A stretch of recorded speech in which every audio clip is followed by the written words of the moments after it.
One thing I've learned about growing up near the coast is that you cannot hurry the tide. You can stand at the edge of the marsh and watch the water. You can check your watch.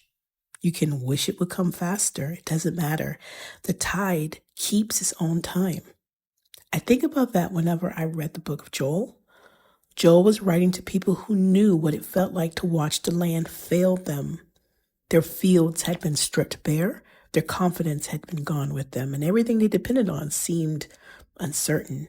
And yet, when God speaks restoration, he tells them to plant again, because faithfulness comes before the harvest.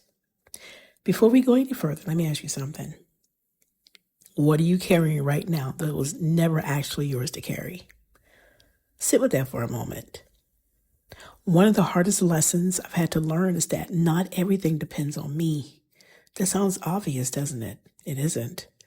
Many of us have quietly built our lives on the belief that if we don't carry everything, everything will fall apart.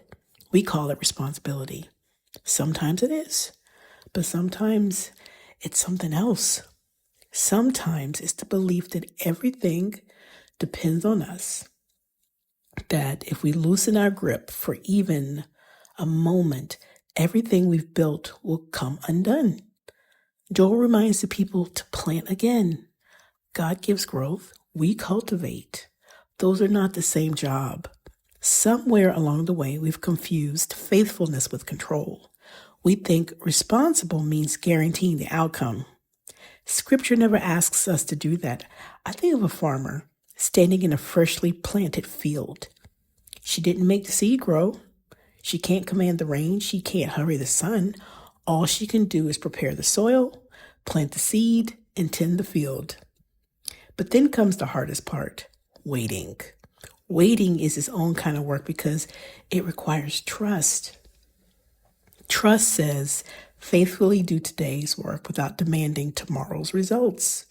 I planted, Apollos watered, but God gave the growth.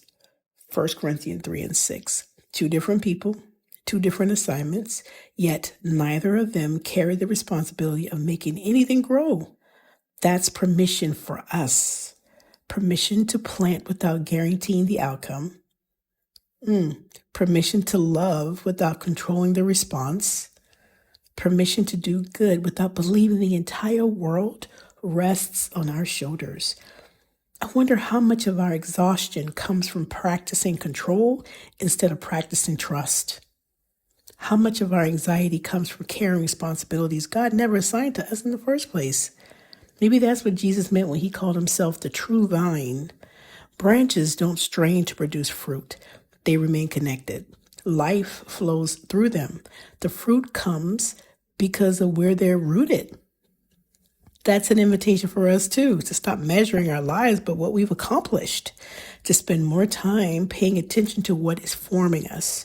Because the harvest isn't simply about what we produce. The harvest reveals what we've been rooted in.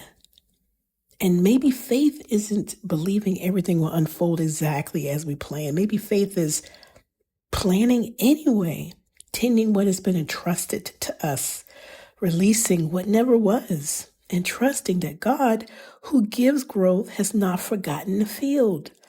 So I'll leave you with the same question I asked at the beginning.